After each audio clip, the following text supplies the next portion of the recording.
Hi viewers, welcome to my channel.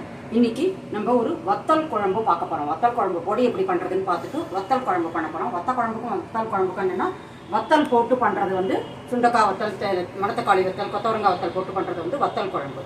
இன்னொன்று வந்து நம்ம திக்காக வத்தி போய் அது போடுறதுனால இன்னொன்று வந்து வத்த குழம்பு வரணும், புளியெல்லாம் விட்டு பண்ணுறது, காய்கறி போட்டு பண்ணுறது. இப்போ வந்து நம்ம இதுக்கு தேவையான ஃபஸ்ட்டு பொடி அரைச்சிடுவோம். நான் வந்து நார்மல் நம்மளோட டீஸ்பூனில் 4 ஸ்பூன் தனியாக போட்டிருக்கேன். இதெல்லாம் உங்களுக்கு வந்து அரைக்கிறது வந்து கஷ்டமாக இருக்குது, கருத்து போடும் அப்படின்னா நீங்கள் தனித்தனியாக எல்லாத்தையும் அரைச்சிக்கலாம். 4 ஸ்பூன் வந்து தனியாக போண்டு, 1 ஸ்பூன் கடலைப்பருப்பு, 3 ஸ்பூன் துவரம்பருப்பு, இதுக்கப்புறமா நான் வந்து மிளகு 1 ஸ்பூன், வெந்தயம் 1 ஸ்பூன், கடுகு 1 ஸ்பூன், ஜீரகம் 1 ஸ்பூன் எடுத்துட்டுருக்கேன். இது கொஞ்சோண்டு வறுத்துட்டு அதை நம்ம ஆட் பண்ணிக்கலாம், கொஞ்சம் வறுபட்டோன்னா. இப்போ என்னென்ன எடுத்துட்டுருக்கேன்னா, தனியா 4 ஸ்பூன் எடுத்துட்டுருக்கேன். ஒரே டீஸ்பூன், நான் வந்து டீஸ்பூன் எடுத்துட்டுருக்கேன், நீங்கள் ஒரே ஸ்பூனை வந்து யூஸ் பண்ணுறேன் எல்லாத்துக்கும். 4 டீஸ்பூன் தனியா, 1 டீஸ்பூன் கடலைப்பருப்பு, 3 டீஸ்பூன் துவரம்பருப்பு, 1 டீஸ்பூன் வெந்தயம், 1 டீஸ்பூன் கடுகு, 1 டீஸ்பூன் மிளகு, 1 டீஸ்பூன் ஜீரகம், அதுக்கப்புறம் ஒரு 8-10 மிளகாத்தூள் உங்கள் உரப்புக்கு தேவையானது. இதெல்லாம் வந்து நல்லா சுட்டா போகும். இது அப்படியே செவக்கணும் அதெல்லாம் தேவையில்லை. நல்லா சுட்டோன்னா லைட்டாக வாசனை வரும், பொறுக்கும், கையை தொட்டோன்னா பொறிக்கும். அந்த சூடு வந்து ரொம்ப ஸ்ட்ராங்காக உங்களுக்கு இருக்கும். அப்போ வந்து அது நல்ல சூடு இருக்கும் கையில், அப்போ அதை எடுத்துடணும். இப்போ வந்து இதில் நான் வந்து எல்லாத்தையும் ஆட் பண்ணிக்கிறேன். வெந்தயம், கடுகு, மிளகு, ஜீரகம், இது எல்லாத்தையும் ஆட் பண்ணிக்கிறேன். இன்றைக்கி நான் வந்து சுண்டக்காய் வத்தல் போட்டு பண்ண போகிறேன். இதுக்கு நான் கொஞ்சமாக வெங்காயம் எடுத்துட்டுருக்கேன். உங்களுக்கு சின்ன வெங்காயம் இருந்தால் யூஸ் பண்ணலாம், என்கிட்ட சின்ன வெங்காயம் இல்லை. இந்த பவுடர் நம்ம பண்ணி வச்சுட்டு அந்த குழம்புல வந்து உங்களுக்கு எவ்வளோ தேவையோ அவ்வளோ போட்டுக்கலாம். மிச்சத்தை நீங்கள் வச்சு திருப்பி யூஸ் பண்ணிக்கலாம். இதெல்லாம் பொதுவாக வந்து நீங்கள் என்னைக்கு குழம்பு பண்ணுறீங்களோ அன்னன்னைக்கு முடிஞ்ச வரைக்கும் நீங்கள் ஃப்ரெஷ்ஷாக வறுத்து போட்டால் அந்த குழம்போட டேஸ்ட்டு இன்னும் நல்லாயிருக்கும். இப்போ வந்து ஓரளவு வறுபட்டுருக்கும். இன்னும் ஒரு நிமிஷம் வறுக்கிறேன். இப்போ தொட்டு பார்த்தா தெரியும், நல்ல சூடாக இருக்குது. இந்த ஸ்டேஜில் ஒரு 8-10 மிளகாவத்தல், சின்னதாக இருக்குது, அதனால் 8-10 எடுத்துட்டுருக்கேன். உங்களோட உரப்பு மிளகாவத்தல் எவ்வளோ காரம் அதை பார்த்துட்டு நீங்கள் வந்து ஆட் பண்ணிக்கணும். இப்போ வந்து இன்னொரு 1 நிமிஷம் வறுப்போம். மிளகாவத்தலை போட்டிருக்கோம். அந்த ஹீட்லேயே எல்லாம் ஹீட்டாக நல்லா ஹாட்டாக இருக்குது. அதில் போட்டோடனே மிளகாவத்தல் நல்லா சுட்டுரும். அதில் சுண்டக்காய் வந்து உடம்புக்கு ரொம்ப நல்லது. சுண்டக்காய் வத்தல் யூஸ் படுத்தும்போது அது உப்பு போட்டு வேக வச்சுருந்தா, உப்பு போட்டு ஊற வச்சு இது காய வச்சு பண்ணியிருந்தாங்கன்னா நம்ம அதுக்கேற்ற மாதிரி உப்பு துளி குறைச்சி போட்டுன்ட்டு குழம்புல டேஸ்ட் பண்ணிட்டு தேவையாக இருந்தால் ஆட் பண்ணிக்கலாம். இப்போ வந்து நல்லா வறுபட்டுருச்சோம் எல்லாம். இந்த அளவு வறுபட்டால் போகிறோம். ஏன்னா நம்ம வத்த குழம்பு அந்த எண்ணெயில் தான் போட போகிறோம். அதில் இன்னும் நல்லா வெந்துடும் அது. அதனால் வந்து இதை இந்த அளவு வெந்தால் போகிறோம். இதை வந்து நல்லா ஆற வச்சுட்டு நல்லா ஒரு பவுடர் பண்ணி கொண்டு வர போகிறேன். இப்போ வந்து கடாயை அடுப்பில் வச்சுட்டேன். இதில் 3 டேபிள் ஸ்பூன் வந்து நான் எண்ணெய் விட்டுருக்கேன். நல்லெண்ணெய் தான் யூஸ் பண்ணுறேன். பொதுவாக வந்து வத்த குழம்புக்குலாம் கொஞ்சம் எண்ணெய் ஜாஸ்தி விடணும். 3 to 4 டேபிள் ஸ்பூன் ஈஸியாக நீங்கள் விட்டுக்கலாம்.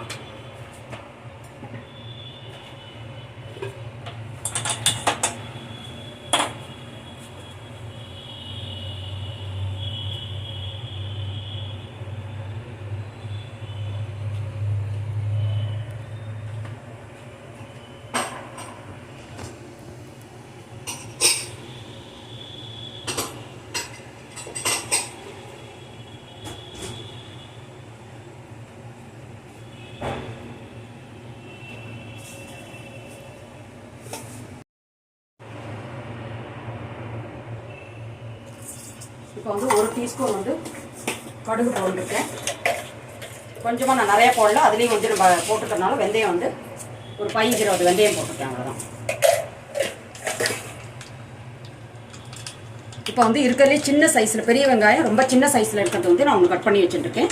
சுண்டக்காய் வத்தல் வந்து ஒரு 30-40 பீஸ் இருக்கும், ஒரு 50 பீஸே இருக்கும். கிட்டத்தட்ட வந்து ஒரு 10 கிராம் இருக்கும் இல்லையா, 10 கிராம் கிட்டத்தட்ட இருக்கும். அது 30-40 பீசஸ் வந்து இது இருக்குது. இது கிட்டத்தட்ட 20 கிராம் இருக்கும். இப்போ வந்து கடுகு வெந்தயம் இது 2 பொரிஞ்சுடுத்தோம். இப்போ வந்து இதில் நான் வந்து வெங்காயத்தை போட்டுக்கிறேன், பூண்டையும் போட்டுக்கிறேன். எண்ணெய் உங்களுக்கு வேணும்னா கொஞ்சம் குறைச்சி விட்டுக்கலாம். ஆனால் பொதுவாக இதெல்லாம் வந்து எண்ணெய் விட்டு பண்ணால் தான் வந்து பொதுவாக நல்லாயிருக்கும். ஓரளவு எண்ணெய் விட்டால் தான் டேஸ்ட்லாம் நல்லாயிருக்கும். வத்த குழம்புனாலே இந்த எண்ணெய் கொஞ்சம் மிதந்து வரணும், அப்போ தான் நல்லாயிருக்கும். அதுக்கப்புறம் வந்து புளி வந்து இதுக்குன்னா ஒரு பெரிய எலுமிச்சப்பழ அளவு, மீடியம் சைஸ் எலுமிச்சப்பழ அளவு, ரீசனபிள் சைஸ் எலுமிச்சப்பழ அளவு புளி எடுத்து வச்சுட்டுருக்கேன். இந்த சைஸு இதை வந்து தண்ணி விட்டு கரைச்சி எடுத்து வச்சுட்டுருக்கேன்.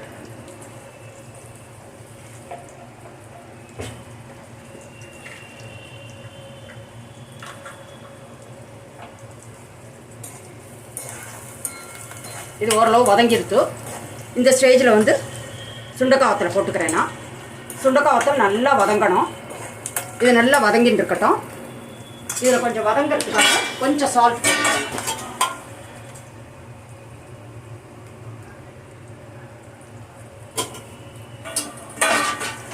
ஜஸ்ட் நல்லா வதக்கின்னு இருக்கலாம். எண்ணெய் நிறையா இருந்தால் உங்களுக்கு அடியெல்லாம் பிடிக்காது. இது கொஞ்சம் நல்லா வதங்கட்டும். சுண்டக்காய் வத்தல் நல்லா கலர் மாறணும். நம்மளோட வெங்காயம் பூண்டு வந்து நல்லா வதங்கிடணும். இது வதங்கின்னு இருக்கட்டும். ஒரு 3-4 மினிட்ஸ் கழித்து பார்க்கலாம். நம்ம இப்போ நல்லா வதங்கிடுத்து. இப்போ கருவேப்பிலை போட்டுருக்கேன். கருவேப்பிலையெல்லாம் நிறையா போடலாம் இதுக்கு. அப்புறம் வந்து நார்மல் ஸ்பூனால் ஒரு 1/2 ஸ்பூன் வந்து பெருங்காயம் போட்டுருக்கேன். அதுக்கப்புறம் வந்து மஞ்சப்பொடி,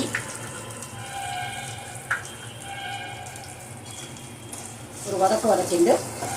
இப்போ வந்து சில பேர் வந்து குழம்பு புளி தண்ணி கொதிச்ச உடனே பவுடர் போடுவா. வத்த குழம்புல மட்டும் நீங்கள் இந்த எண்ணெயிலேயே போட்டால் ஒன்று சீக்கிரம் ஆகும், சீக்கிரம் வதங்கிடும், இந்த பச்சை வாசனை போயிடும். இன்னொன்று வந்து டேஸ்ட் ரொம்ப நல்லாயிருக்கும். இப்போ நான் வச்சுருக்கிற குழம்புக்கு வந்து 3 ஸ்பூன், பெரிய ஸ்பூனால் 3 ஸ்பூன் போட்டிருக்கேன். கொஞ்சம் இதுவாக இருக்கும், 3 ஸ்பூன் போட்டிருக்கேன். நீங்கள் வந்து என்ன குழம்பு குவான்டிட்டியோ அதுக்கேற்ற மாதிரி போட்டுண்டா சரியா இருக்கும். பூண்டு வந்து நான் ஒரு 10-12 பல்லு வந்து பூண்டு போட்டிருக்கேன். மீடியம் சைஸ் இருந்தது, சின்னது இல்லை, மீடியம் சைஸில் வந்து நான் இது போட்டிருக்கேன். இதை கொஞ்சம் நல்லா வதக்கியாச்சு ஒரு 2 நிமிஷம். இதுக்கு இன்னும் கொஞ்சம் இதுக்கு தேவையான மிச்ச சால்ட்டை போட்டுடுறேன்.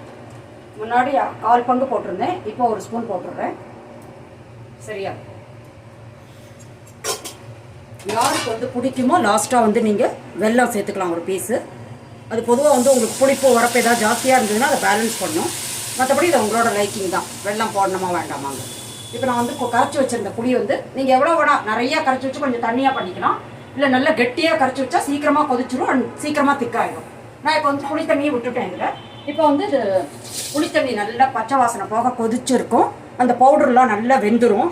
அதுக்கப்புறம் வந்து எண்ணெய் பிரிஞ்சு வரும் ஓரத்தில். அந்த ஸ்டேஜில் வந்து நம்ம குழம்ப இறக்கிடலாம். இதில் வந்து நீங்கள் மணத்தக்காளி வத்தல், கொத்தவரங்காய் வத்தல் எது வேணால் போட்டுக்கலாம். உங்களுக்கு வந்து இந்த வெங்காயம் பூண்டு சேர்க்க வேண்டாம்னா வெங்காயம் பூண்டு சேர்க்காமலும் இதை பண்ணலாம். நீங்கள் அதை மட்டும் ஸ்கிப் பண்ணிவிட்டு மற்றதெல்லாம் போட்டு பண்ணலாம். இப்போ இது நல்லா கொதிச்சு வரட்டும். ஒரு 5-7 நிமிஷம் ஆகும். அதுக்கப்புறம் பார்ப்போம். நம்ம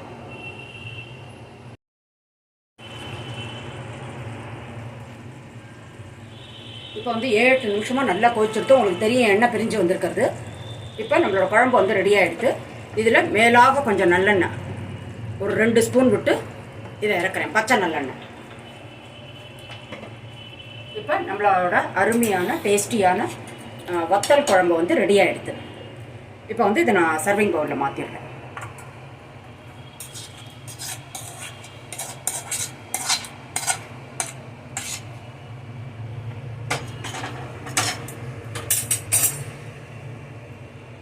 இப்போ நம்மளோட வத்தல் குழம்பு வந்து ரெடி ஆகிடுது. இதில் நம்ம வத்த குழம்பு பொடி எப்படி பண்ணுறதுங்கிறதும் பார்த்துட்டோம். இந்த வத்த குழம்பு பொடி நீங்கள் பண்ணி எக்ஸ்ட்ரா இருந்ததுன்னா அதை கொஞ்சம் ட்ரையான கண்டெய்னரில் வச்சுட்டேன்னா ஆற வச்சு அது மாட்டும் உங்களுக்கு இருக்கும், ஒன்றும் கெட்டு போகாது. அதை இப்போ வந்து இந்த வத்த குழம்பு வந்து பண்ணுறது ரொம்ப ஈஸி அண்ட் ரொம்ப டேஸ்டியாக இருக்கும். இதை கட்டாயம் பண்ணி பாருங்கள். இந்த ரெசிபி உங்களுக்கு யூஸ்ஃபுல்லாக இருந்தால் என் சேனலை லைக் பண்ணி ஷேர் பண்ணி சப்ஸ்கிரைப் பண்ணுங்கள். மீண்டும் ஒரு நல்ல ரெசிபியோடு நான் உங்களுக்கு மீட் பண்ணுறேன். Until then take care. Thank you.